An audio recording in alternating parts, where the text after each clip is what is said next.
Are you ready?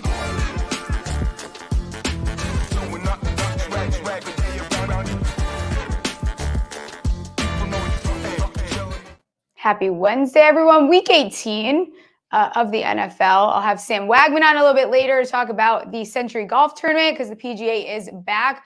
First, we have to get to Week 18. Jason Gold, a little hiatus from the show, but you're back on. How's it going?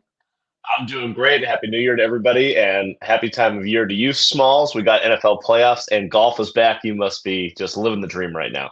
Living the dream. Have my Scotty Scheffler is my dad sweatshirt on, ready to rock. Before we talk about Week 18, because there's a lot of chatter about it, what games matter, what games don't, I want to ask about this year and gambling-wise. Like, were there any nuances or little things you picked up on betting the NFL at the rate that we do? Like, what was different about this year?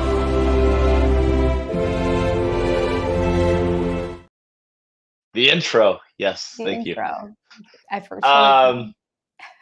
Honestly, I think that probably the thing that sticks out the most is how much the public won this year and how little line movement seemed to matter. Usually, I mean, I'm a big proponent of closing line value, getting the best number early, and that didn't seem to matter as much this season. Now, I don't know if that's going to be a long-term trend. I tend to believe it's probably not. I will continue doing my thing, betting early, trying to get closing line value. But yeah, that was probably the thing that stuck out the most to me this season through 18 weeks. Yeah, this feels like a year that we're just going to kind of glaze over when we move forward. And also, just a lot, like there were so many quarterback injuries. It's hard to read how that's going to affect the future of the game. If that's just an anomaly for this season, if that's something that we have to take into account next year. Will NFL teams make changes to try to ensure that they have the best backup quarterbacks available on the market? So we'll see how that goes. Yeah, I keep saying it over and over again. I think backup quarterbacks, we're going to see a jump in the amount that they get paid as well, especially those guys that are a little bit more of like the top tier backup quarterbacks, because we're seeing how big of a difference it makes, having, not that Joe Flacco was expected to play as well as he does, but having like Joe Flacco versus whatever the hell the Jets did. Yeah, last point on that, I guess. Now that you and I started talking earlier this week about a little NFL draft gambling. I'm wondering if the quarterbacks get a little bit pushed up the board, those second and third round guys, and teams just, say, we need a quality backup. We're going to get one in the third. We're not waiting until the sixth anymore for any guy. Let's try and get a reliable backup. Yeah, I'm with you on that. It'll be interesting to see how many quarterbacks. I can't wait for draft betting. It is literally. I'm already ready. I'm ready. I keep checking every day that they'll put a couple more lines out. Obviously, they have not done that. You can bet on quarterback, and that's about it. Before we get into this, one last thing I'll ask you, because we're talking about quarterbacks, and I wanted to ask you anyways. Justin Fields. Does Chicago move on from him? Yeah, I actually read a couple pieces this morning. I'm trying to figure it out myself because they've been playing so well, and he looks like a mid-tier to potential to have a upper-tier quarterback career in the NFL. So especially if he's surrounded by the right guys. Good offensive line. I think the question that you have to ask yourself at the end of the day is everyone's goal is to win the Super Bowl, right? Do you think Justin Fields is capable of winning the Super Bowl as, a true QB1? I don't know the answer to that question. That's what Ryan Poles has to figure out. The case for him would be, he's not the same player as Lamar, but like that style. Like Lamar can be an MVP if he's surrounded by the right offensive line, the right pieces, the right defense. And there are other quarterbacks that have gone to win, the title with that sort of system. So if you trade the first pick, can you get the sort of haul and get the right players to give him a system? And then on top of that, is Eberflus the move forward guy with him? Who's going to be the offensive coordinator? I would like to see an offensive head coach in there at some point to see if he can do it. It's a really tough decision. Probably the toughest decision I've ever seen a GM have to make, probably since maybe moving on from Peyton Manning and drafting Andrew Luck, although Andrew Luck was a #1 guaranteed quarterback and Peyton was off the injury. So really, really tough decision for Ryan Poles. Yeah, especially after seeing how Chicago has played, especially this, down the stretch here and how their defense looks. And then you can start talking about rookie contracts and the money that allows you to be able to play some of your top players. So They're in a pickle. I'm excited to see how that evolves as we get closer to the draft. Hold on. I don't feel like I gave a answer to that question. I kind of gave you the I context for let it, and you I not want give one. I want your answer also. Okay. If it were me and I were the GM, I would trade Justin Fields. I would draft Caleb Williams. I would restart the rookie contract and get the haul that you want for Justin Fields, which is probably a late first or early second round pick. Yeah, I think I agree with you. It'll be interesting to see where Justin Fields would land, but I do think that Eberflus has to go. That's a piece of it, in my opinion.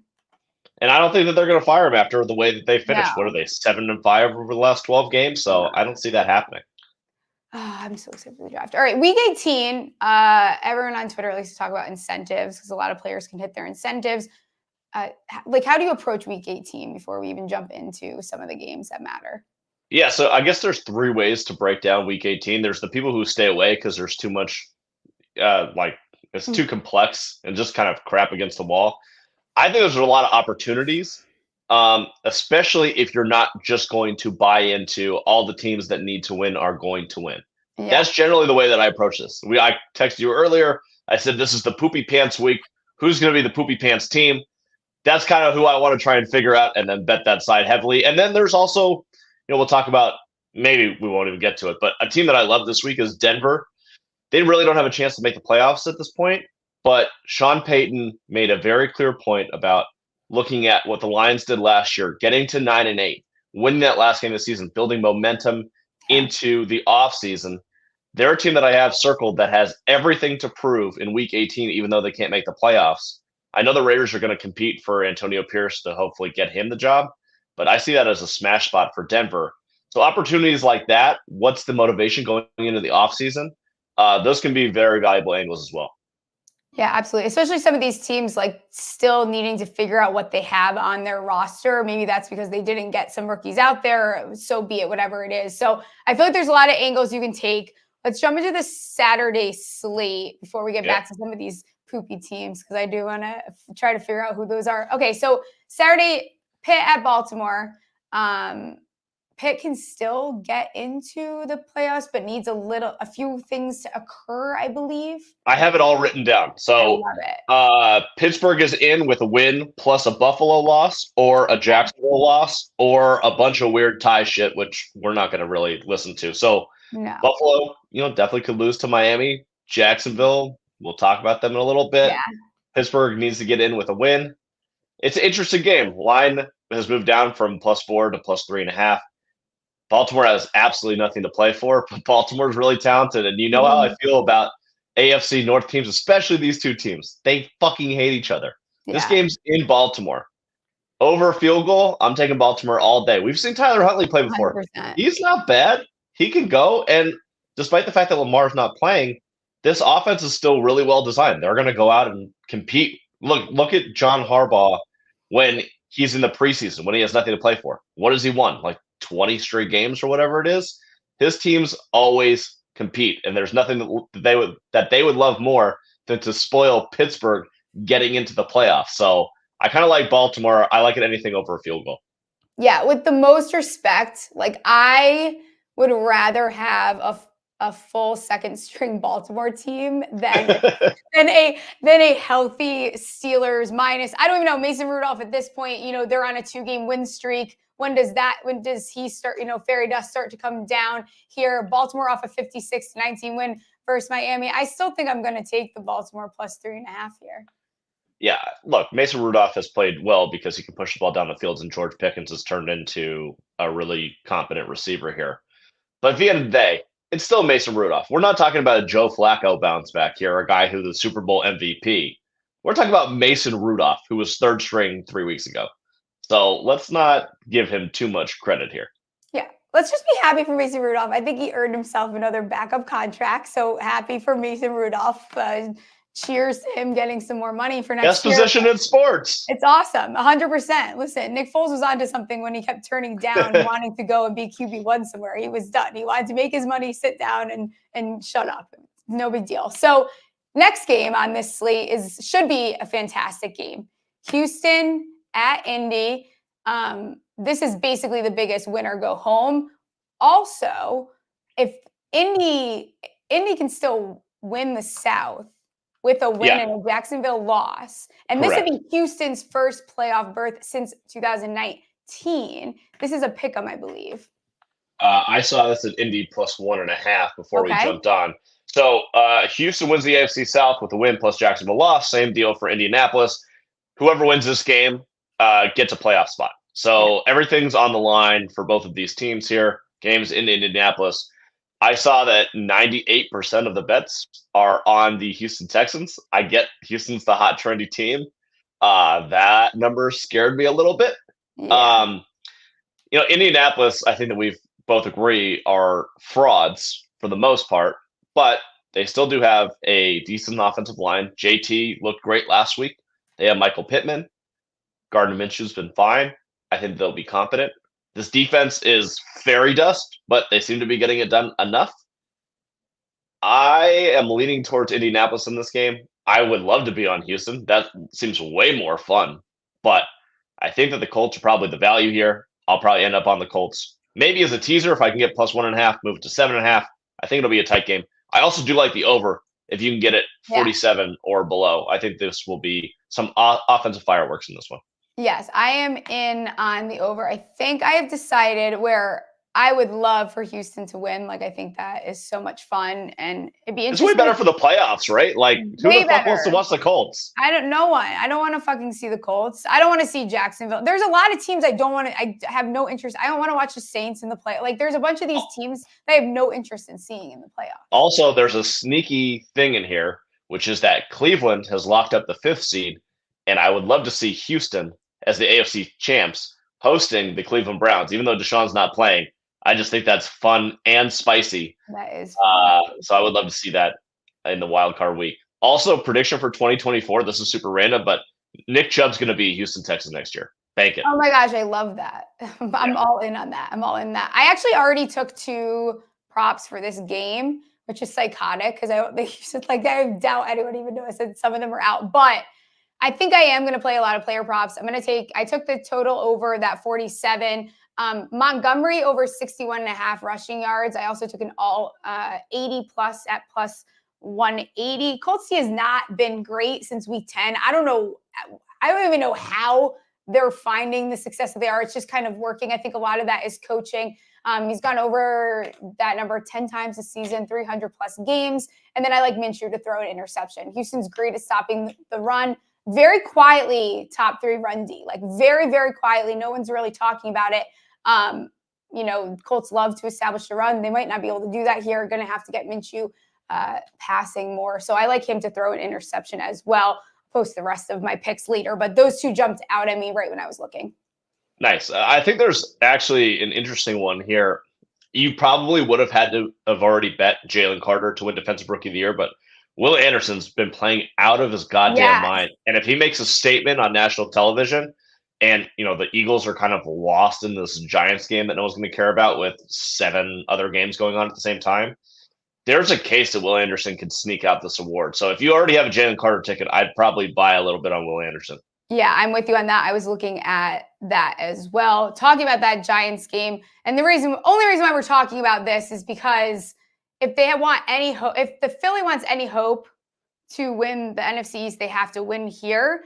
Dallas would have to lose, and I don't know how I feel about that. We'll talk about that game next because they go hand in hand. New York Giants plus 5.5.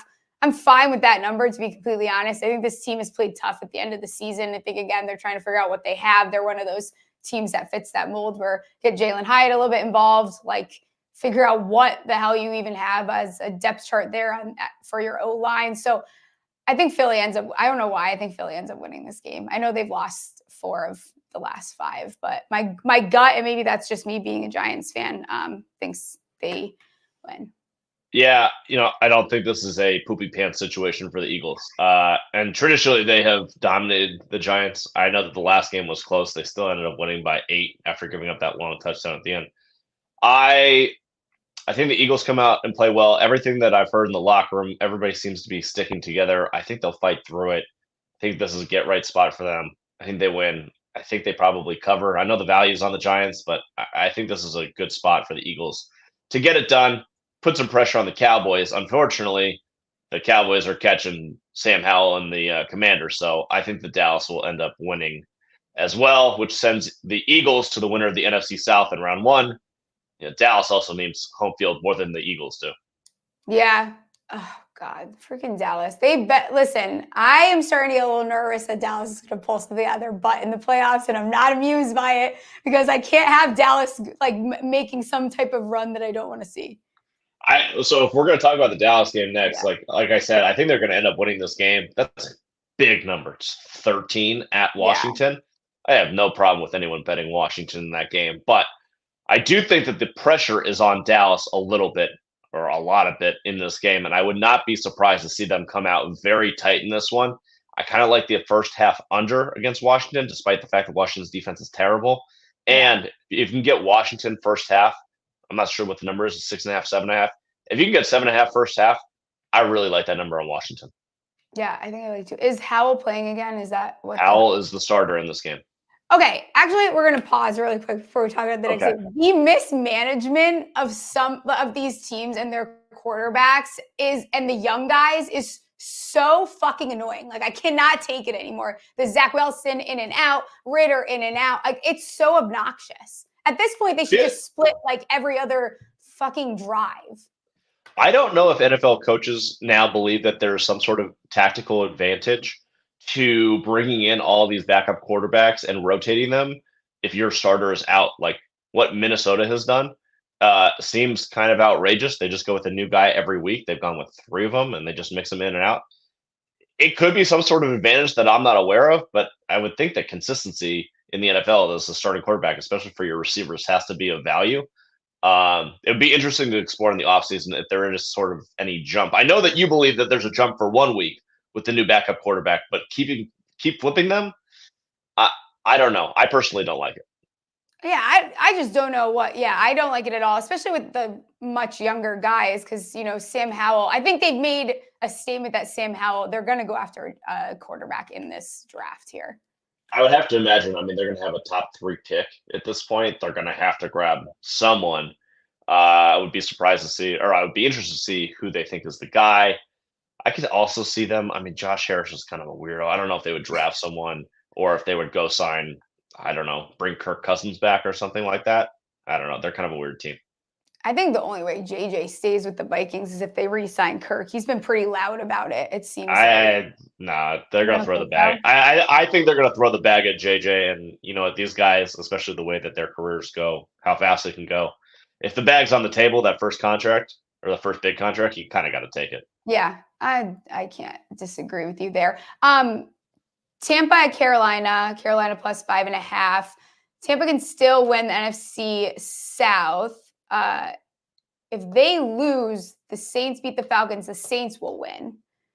Yeah, so this is a poopy pants team. This and Jacksonville are the 2 poopy pants teams of the week. Yes. Tampa Bay had their chance last week. It was my best bet of the week, actually, was New Orleans. So happy about that. The rest of the week didn't go so great. But I think Tampa Bay is in a spot where they should be able to dominate, right? Carolina looked awful last week. Perfect spot for Carolina at home. I don't want anyone to back me because betting on Carolina is the worst experience in the world.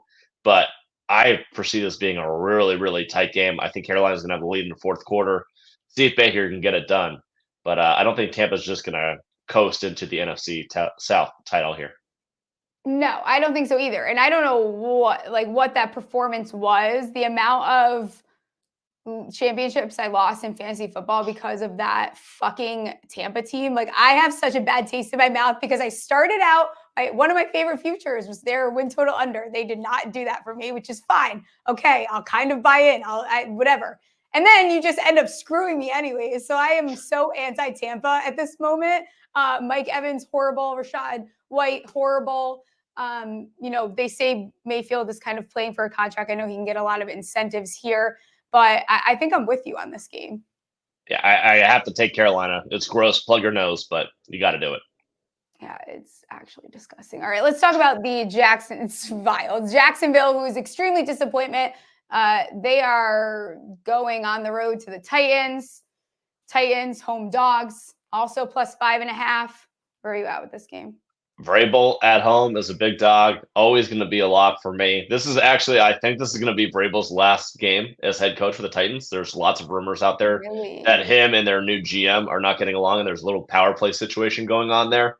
I think the new GM would like to bring in his own guy, and Vrabel would have a ton of options on the open market here. I could totally see him as the Chargers head coach. I was going to say, I like the Chargers. If Belichick leaves, natural for him to slide up there to New England to kind of carry on that tradition.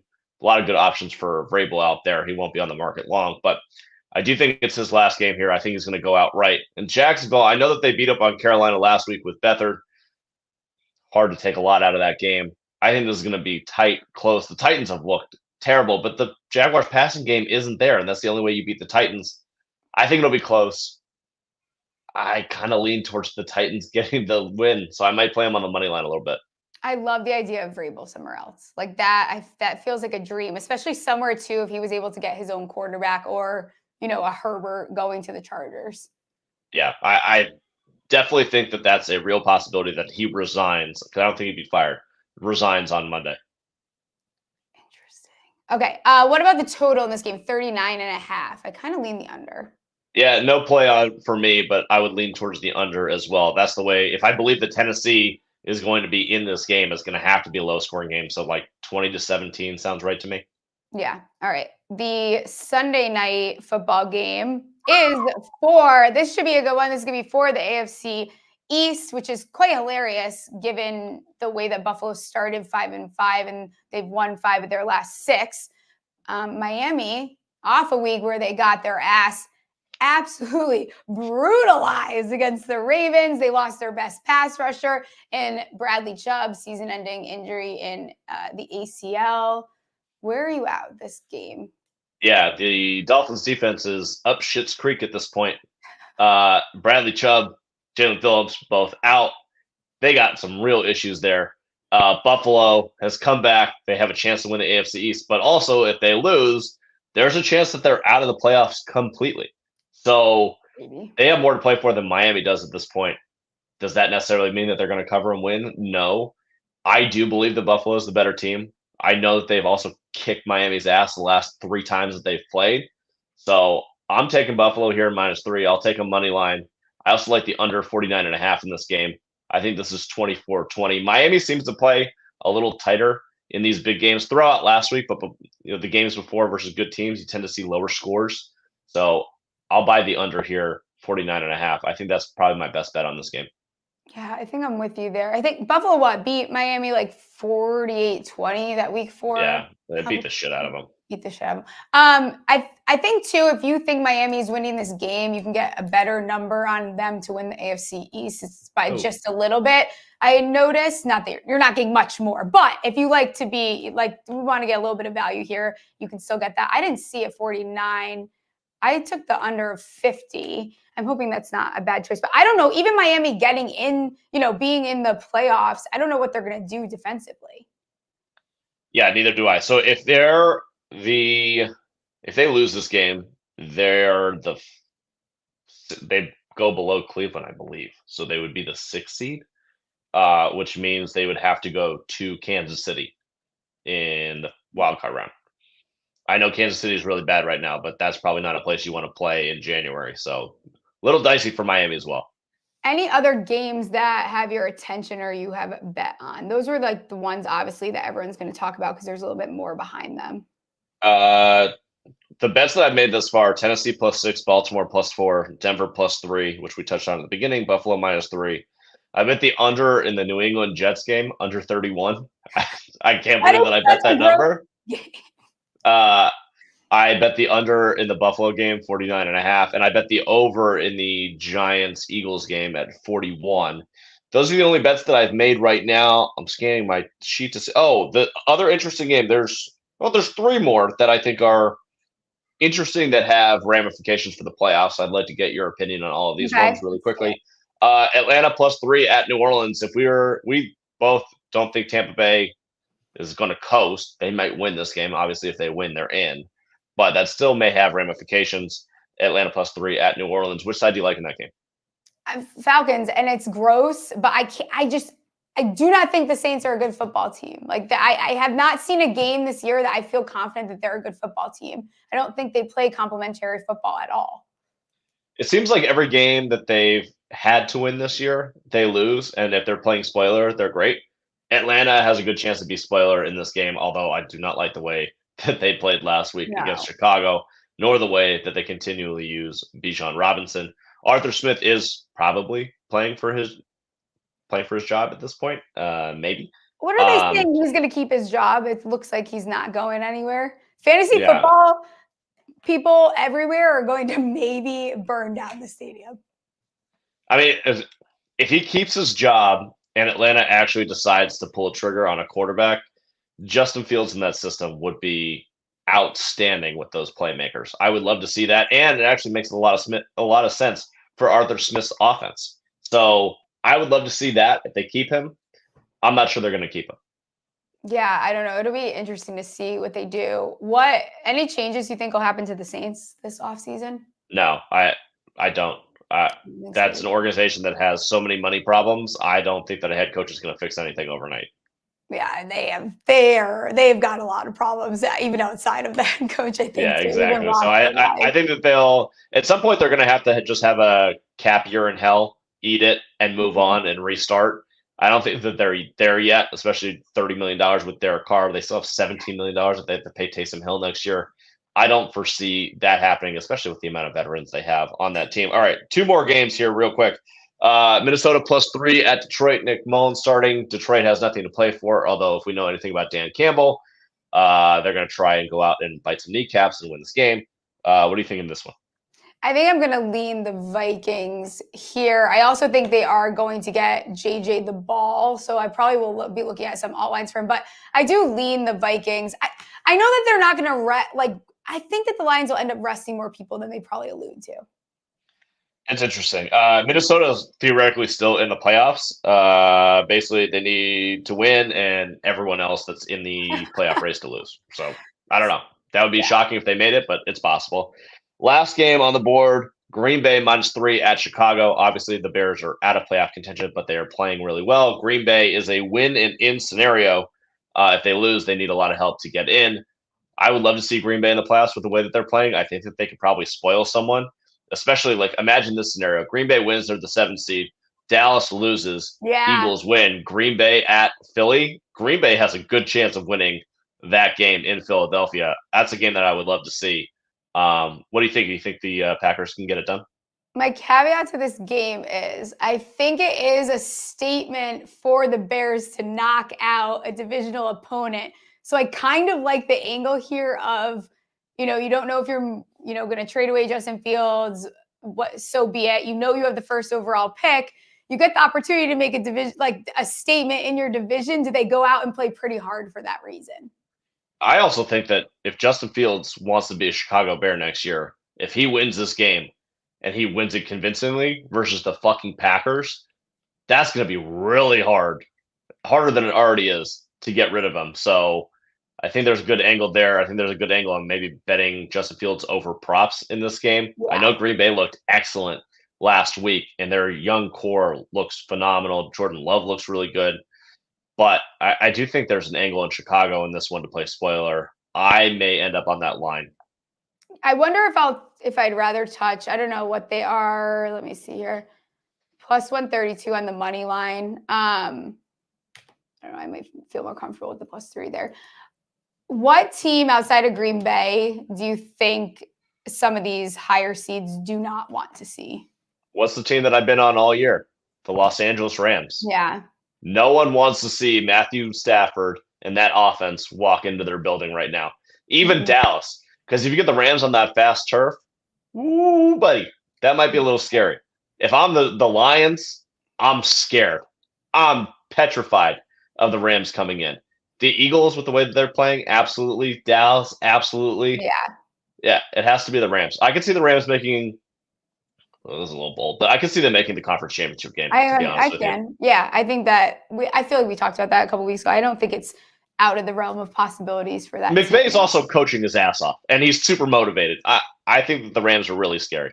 Yeah, And the scriptwriters would be so excited to send Stafford back to Ford Field and just absolutely dominate the fuck out of the Lions. It feels like, I don't know, the scriptwriters crowd, you're going to give them a lot of gas here if he ends up going back there. Is there a team in the AFC that you think that's a lower seed that can make a run? It's a good question. I know everyone's going to get mad again at me saying this, but what seed is the Browns right now? The Browns are the 5 seed. This is a team I was circling too, because I'm just play out this scenario with me for a second. Browns get Jacksonville, okay? In Jacksonville. I think the Browns win that game. Then the Browns go and play Baltimore. That is not a team that I know Baltimore's playing out of their ass right now. Baltimore does not want to see a divisional opponent come into their house. That is so scary for them. Joe Flacco in the AFC Championship game? Come on, who doesn't want to see that? Joe Flacco, who barely played all year, like he's old and he's playing out of his ass because he's been rested. My guy's he's fresh. It's just like Foles, like the same type of scenario here where now you have a guy step in at the very, very end. You don't have to play a full season worth of games. You just have to play through whatever is left this season. So I don't know. Yeah, if I'm Baltimore, I'm not worried that much about Miami coming into the house. I think they'll crush them again. I'm not even worried that much with the way that they're playing right now about Kansas City coming into Baltimore. I don't want to face Buffalo, and I don't want to play Cleveland. Those two teams would scare me if I'm Baltimore. Yeah. I think if the Texans sneak in, I could see them winning one, kind of like the Giants did last year, and then getting the doors blown out their second game. Yeah, if you got a guy like Stroud, you can win any game, anytime. Yeah, absolutely. All right, let everyone know where they can find you, and I'll let you get out of here. At Jason Gold 24 on Twitter. Good luck, everybody, this week. Let's make some money. Let's do it. Thanks, Jason. Talk to you soon. Yeah, thanks, Smalls. Bye. Now we got Sam Wagman on. It's finally golf is back. How's it going, Sam? Doing well. Spending the last hour and a half going over everything, and we're ready. Before we talk about Sentry, I have to obviously ask you, get a temperature check. Where are we at with those Eagles, man? Because what's going on? I'm looking ahead to the playoffs. I just want to get it over with at this point. It's a mess. I think Can it's pull it together. Like, is there a pulling it together? Like, can that happen? Do you think? Yes, there absolutely is a pulling it together for this team where they can get going in the playoffs. This is, obviously a veteran group of guys that, was very focused last year on getting to the Super Bowl, and they made it there, and they really obviously should have won that game. I definitely think they can get there again. They have the talent to get there. I think the motivation and I think the patience of the fans is going to be really, really big for this team, getting everyone to get behind them. Obviously, there's been a lot of breakdowns on the coordinator side, on the player side over the last month and a half. But all that goes out the window when the playoffs start. So this team can definitely get there. They just have to have the motivation behind them and, the belief that they can get this done. I definitely think they still have the talent to get there, though. Yeah, I think they're going to have a very long off season too. There's going to be a lot of things going on. And of course, nothing makes you happier as a Giants fan, right? No, I will say though, as long as I just don't want Dallas to make it to the conference championship, that will make me absolutely sick. All right, let's stop talking about football because golf is back. I have my Scotty Scheffler is my dad sweatshirt on. I'm very excited. We're talking the Sentry in Maui, formerly Sentry Tournament of Champions. There's no cut here. A little bit different than in the past. All winners of the extended 2023 season and top 5 in the FedEx standings. So 59 guys in the field. Rory is not playing. I have not seen anyone else withdraw or say they're not playing. Right. The only thing I saw is Ben on. He's listed in the field despite suspension, but he should be there, I think. Okay. But good. Other than that, everyone else is there. Yeah. And we've got approximately 7,600 yard par 73 course. Plays between 7,300, 7,400. What did you look at when you went to start your research? Yeah. So obviously, we have to talk about the length and the fact that Kapalua is the only par 73 course on the schedule, plays a little bit shorter than its listed length, given the fact that, there's a lot of sloping and rolling fairways here. A lot of it plays downhill. There's a couple holes that are, a couple of the par fives are over 600 yards, but they don't play nearly that long. So a lot of that has to be, factored in. This is not, just a bomber's paradise. We've seen some shorter guys win here, but one of the main things I've looked at and, firing up the models this week, obviously looked at, strokes gained ball striking, because these are big greens. So, we don't want to just be satisfied with just hitting the green on approach. They have to be absolutely pinpoint, because these greens are big and they are slow. They are the slowest greens on tour. They are quite literally Velcro. So you have to be good at putting on these Velcro Bermuda grass greens. So we looked at putting as well. And then wedge play plays a huge role here. Over 11% of the shots, nearly 12%, which doesn't really sound like a high number, but it is, were from 100 to 125 yards last year. So we looked at that as well. And then another proximity I looked at was 200 plus yards, because we saw a lot of shots there. Another, nearly 12% rate came from that 200 plus. So I definitely wanted to see that. And, lastly, so this is a tournament that's been an absolute birdie fest.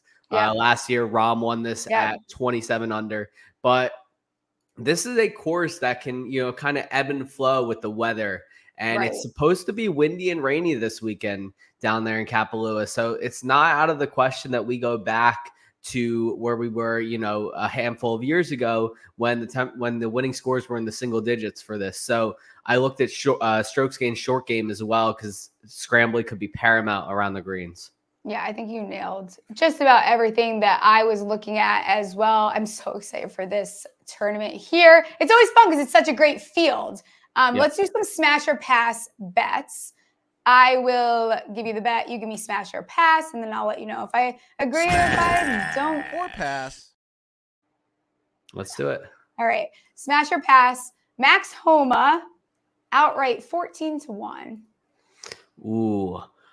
I am going to pass this here, despite the fact that I really like Homa in this range. I'm not quite sure that this is the field where he excels. He played well here last year, but he didn't really play well around the greens here last year. I noticed that he lost nearly a full stroke around the field, which was comfortably the worst number in the top 20. He also was only average off the tee here, and I'm not sure that he can keep that going. He got really hot with the putter here. He had the third most strokes gained in the field putting last year. So, unless that gets hot, and that's definitely something he really improved at last year, unless that gets really hot again, I'm not sure I could see him getting up there. I would be a lot more comfortable if this was a 20-1 or even lower. Yeah, I think I'm in, though. I know. I think I am. It feels like this is the year where, he finally wins a major, despite playing, shit historically at them. He's coming in good form. He had that win on the DP World Tour. Ball striking has been phenomenal, gaining strokes on approach and off the tee, which, again, off the tee isn't super important for this competition here. But since the Open Championship, he's been on fire. He'd have to bring that putting, though, that he just had during that win. That's what concerns me. So I think I feel a little bit more comfortable. He is on my card as an outright. He almost made it as my dumb bet, but I decided to play it a little bit safer there. You can get him top 10 plus 138. Feels a little bit safer there. Yeah, I do like that. A placement bet for him there as well. I do like that as well. Plus 138 is going to be something I take a look at. All right, next one. This number, and I know I texted you, I kind of kept my mouth shut because I wanted to have the discourse on the show here. This number surprised me, and not because I doubt this player and not because I don't think he's going to be a star, but you look at this field and he has a 14-1. Where are you at with smash or pass? Aberg 14-1. So same number here as Max Homa. Yeah, he's too high for me, and I've been an Aberg hater the entire time last season as well, and I'm not quite sure why. I think I'm just reticent to get there, like right away with him. Plus, something that a little bit unnerves me here. This is not the type of course that a lot of PGA Tour golfers are used to. It's coastal, it's windy, it's long, it's resort style. Debutants don't do that well here. We've never really had a debutant really soar to the top. It's really the cream of the crop guys. And I know Aberg, has done plenty to kind of distance himself from that debutante status. He won, he was a fixture on the Ryder Cup. But I can't get away from it here. He wasn't that good on approach last year. He ranked 52nd in this field on strokes gained approach, and he struggles from 200 plus yards, which is going to be a huge thing for me on those par fives as well, and on some of these longer holes, even playing against the wind. So I'm kind of taking a wait and see approach. This is a guy that I think I'm probably wrong to not be in on him, at least to some degree. But I'm okay missing the wave right now because I think his odds are way too short. This is kind of like a Cameron Young type of vibe for me last year when he was, in the 20s to 1, 25s to 1, low 20s start of last year after a really hot 2022. And he just burned everybody that bet on him. I think we could see a little bit of a step back from Aberg, and I will be plenty in on him when his numbers shift a little more downward to something more reliable, in the high 20s, low 30s range. Yeah, this is going to be a pass to me as well. It's going to be interesting to see what moving forward, even what his number looks like at some of these other tournaments. He leads the field in total strokes gained over the last 20 rounds. I think people are thinking birdie fest and going right towards this fancy new toy that is playing very well. And I get it. But for me, 14-1 on Aberg at a place where we don't see debutantes play very well, and I'll probably be like, this was a horrible decision, but I'm going to be out on it. Yeah. And he has no history on playing like on greens like this. That's a huge factor for me is, guys who have never played these type of courses is going to be huge this week. Yeah. All right. Next one here. Eric Cole, my keeper for my season-long fantasy team, top 20 plus 150. Smash or pass? Yeah, I'm smashing this. This is obviously a guy that both you and I have been in on for a while. I know you were early on him last year, and I got in a little bit late after I watched him play really, really well at the Honda Classic.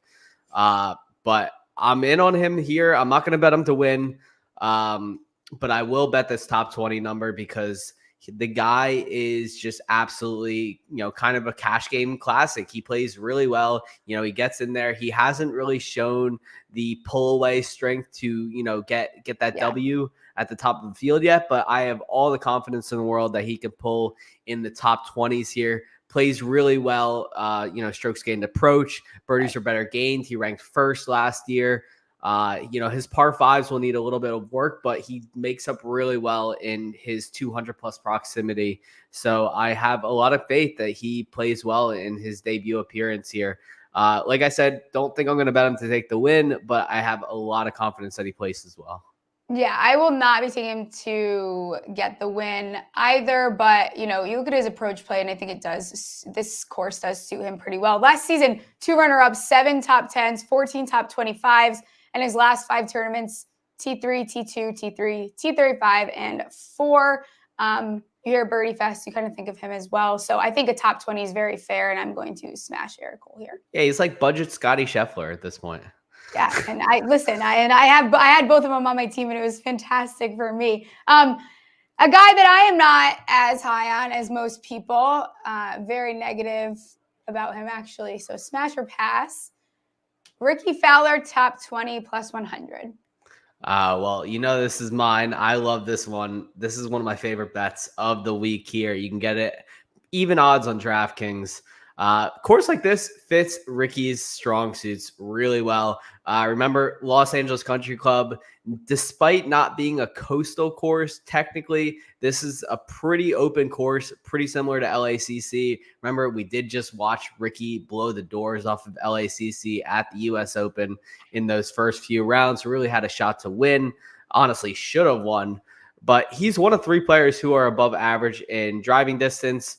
short game, strokes gained, short game, birdies or better gained, and comp course history as well. This just feels like a play that Ricky is going to, or a course that Ricky is going to play well at here. Hasn't been here, in a couple of years, despite due to the fact that he didn't win until last year again. But I really like him on this course. He just is in a groove right now. And when Ricky's in a groove, we learned pretty quickly last year that you just have to keep betting Ricky because he will just steamroll right through the competition. It's hard to remember, or it's hard to forget that he is one of the best players on tour. And last year absolutely played like it. I think he comes out here strong, posts the top 20 in the first tournament of 2024. And this is a bet I'm really confident in. Okay. I might tail you on it. I don't know. But again, like if I tail you on this one here and it doesn't hit, then I'm going to be done with him the whole season. And then everyone has to deal with me being super, super annoying about it.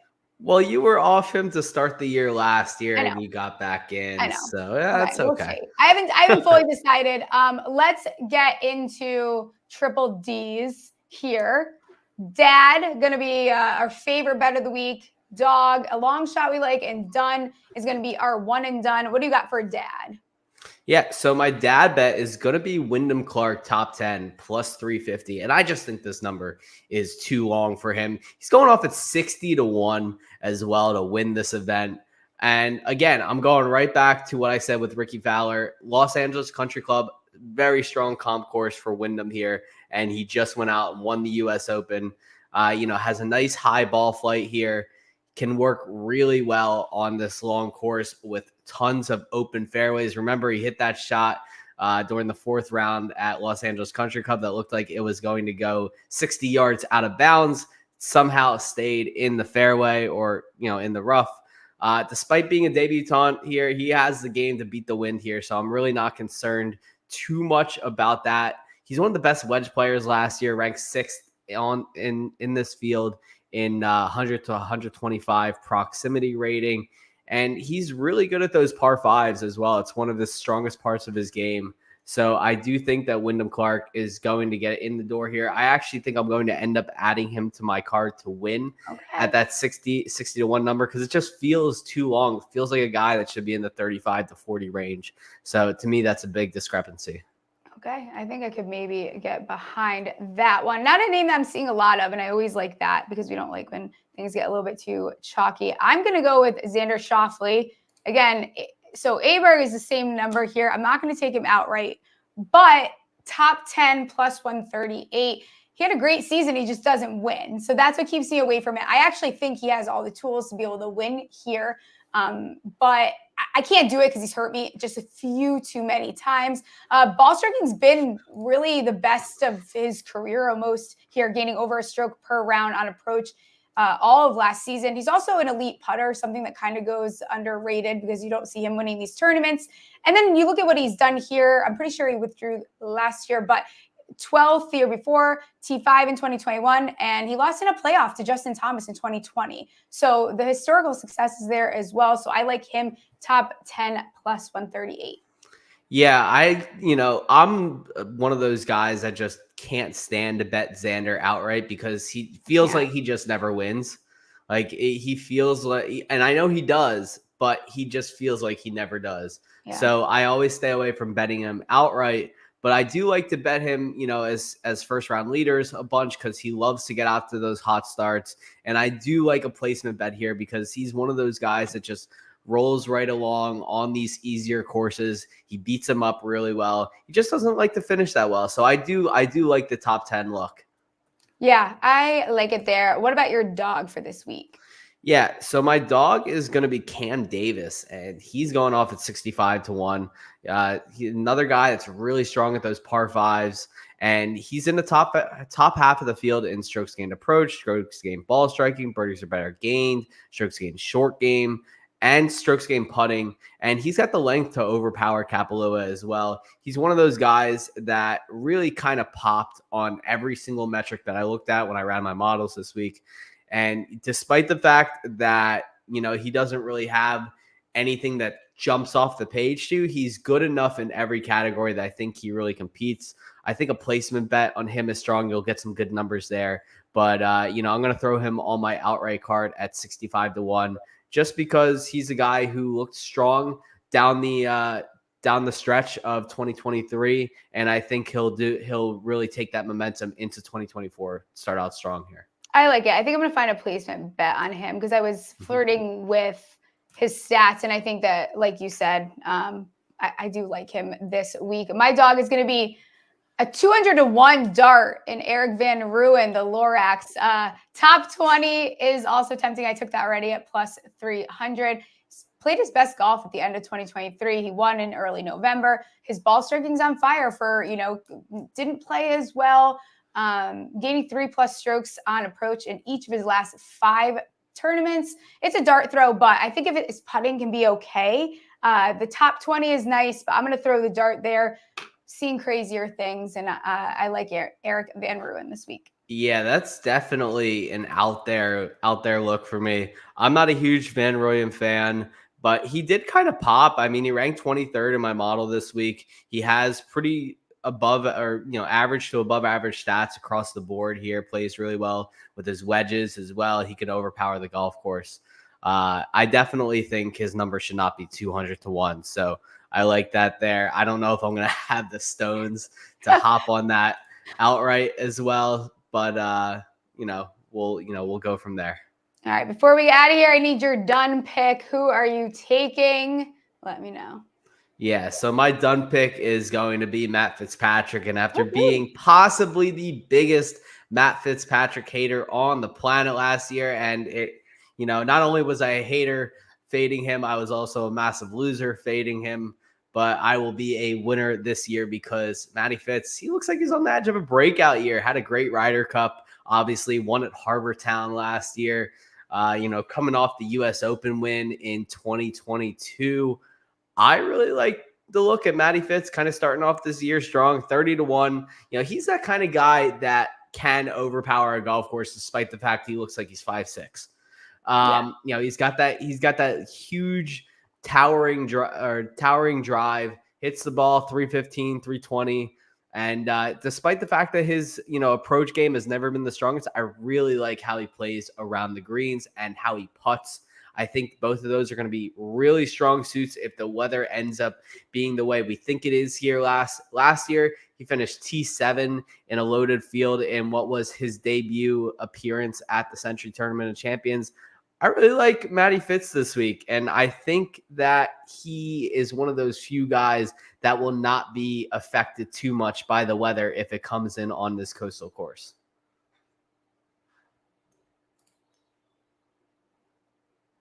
I think we lost Stephie on the. That's unfortunate.